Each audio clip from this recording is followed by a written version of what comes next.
As pessoas falam que leis trabalhistas protegem o trabalhador. Agora é interessante porque você não vê trabalhadores americanos tentando entrar no Brasil ilegalmente para ser protegido pelas leis de trabalho aqui. E você vê um monte de trabalhador brasileiro querendo entrar nos Estados Unidos legalmente ou ilegalmente para um país onde você tem quase zero de proteção trabalhista, o que significa que você tem um mercado de trabalho ativo, o que significa que é barato dar emprego. Você sai de um lugar e arruma emprego em outro lugar.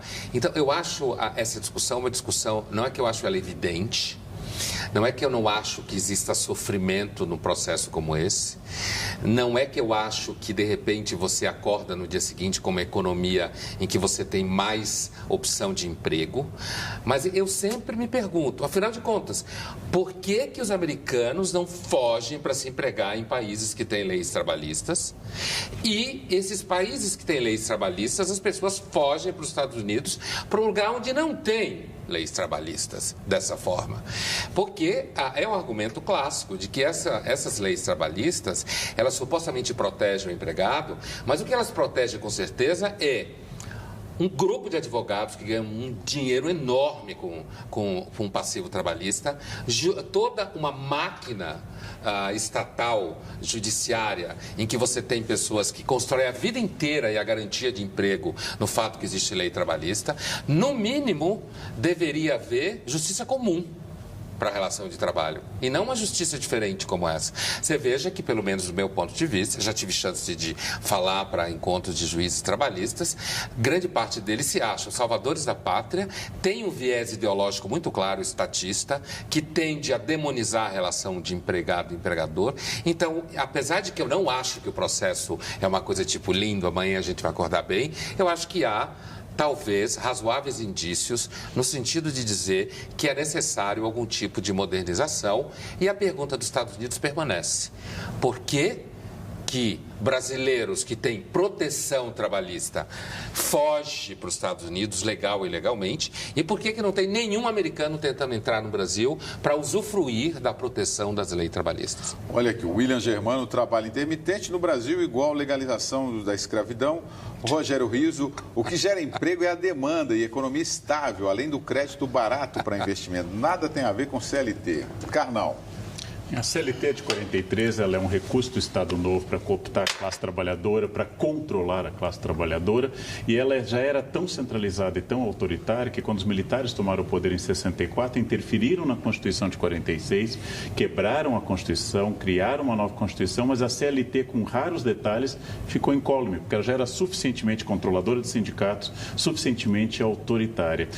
Eu concordo inteiramente com o Pondé quando se trata especialmente de uma categoria mais bem preparada de trabalhadores ou mais articulada com o mercado. Eu concordo inteiramente que, para o Pondé e para mim, as oscilações do mercado de trabalho podem ser facilmente adaptadas, mas a modernização conservadora, que é o que nós estamos vivendo, ela tem um custo especialmente no trabalhador de baixa qualificação. Então, para, por exemplo, as nossas funcionárias que trabalham com limpeza, a legislação trabalhista muitas vezes é o único recurso dela contra empregadores que sequer se dão ao trabalho de cumprir o mínimo de uma lei já bastante centralizadora e autoritária.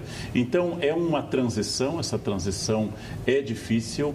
Nós vivemos dizendo que será bom para o Brasil, falta então convencer os trabalhadores que será bom, porque a maioria sente hoje insegurança. O que vai resultar disso, nós veremos daqui a pouco, mas é uma modernização conservadora. Agora, essa lei não tira benefícios, né? Ela apenas permite alguns tipos... Maior flexibilização de alguns trabalhos. O William César está dizendo aqui, então, jornalistas de TV poderão ser incluídos no trabalho intermitente, ganhar por 1 hora, e que nós os assistimos na TV, não, porque aqui não se trabalha só 1 hora para estar esse jornal no ar. E tem outra coisa. Isso não vai funcionar. E tem outra coisa. Grande parte das empresas de mídia, não necessariamente aqui, o contrato é via PJ.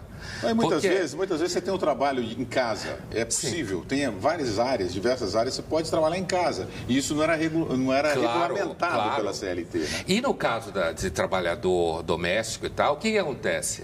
O que acontece? É muito interessante porque eu lembro da discussão sobre a entrada dos domésticos no FGTS, naquela coisa inteira. O que aconteceu? Um monte de gente que defendia isso, quando ficou caro, demitiu a empregada. Então, há um descolamento do discurso teórico da prática. O que acontece? À medida que o doméstico vai ficando caro, porque, inclusive, eu diria para o telespectador que falou que não tem nada a ver, que ele dê emprego para 100 pessoas. Que ele dê emprego para 100 pessoas. Que ele seja responsável pelo salário de 150 pessoas. Que ele tenha que lidar com toda essa máquina trabalhista, certo? Porque eu acho que, assim, se os trabalhadores de um lado... E veja, eu não sou empresário, não dou emprego para ninguém, eu sou trabalhador. Ainda que, no sentido que o Karnal falou, nós estamos no outro, digamos assim, num outro campo. No outro patamar. Só um nível salarial um pouco mais... elevadíssimo. Elevadíssimo não, porque a gente não é fazendeiro, essas coisas, né? Mas assim, voltando ao que eu estava dizendo, eu acredito que, assim, muito das pessoas que teorizam sobre leis de trabalho deviam dar emprego. Deviam dar emprego para 200 pessoas. Saber o que significa você ser capaz de bancar isso daí, porque o que acontece? A pessoa vai dar emprego para 200 pessoas, ela pensa 3 vezes antes, aí dá para 100. Porque ainda tem uma coisa, quem ganha muito com isso é o Estado. É o governo que ganha. Tanto é que inventaram o FGTS, mas quando você demite uma pessoa, que no Brasil é infração, demitir uma pessoa, você paga uma multa. Por que você paga uma multa? Porque o governo já comeu o FGTS todo. Então você tem que ficar pagando multa. Então esse caso me parece o típico caso de uma teorização sobre a realidade. A única coisa que eu desejo para uma situação em que essa questão não fique clara é dê emprego para 200 pessoas e veja o que significa isso no Brasil. O que significa isso em termos de passivo trabalhista, de problema de administração, de imposto? Isso não só lei trabalhista, temos que ser verdadeiro. Toda uma gama de situações.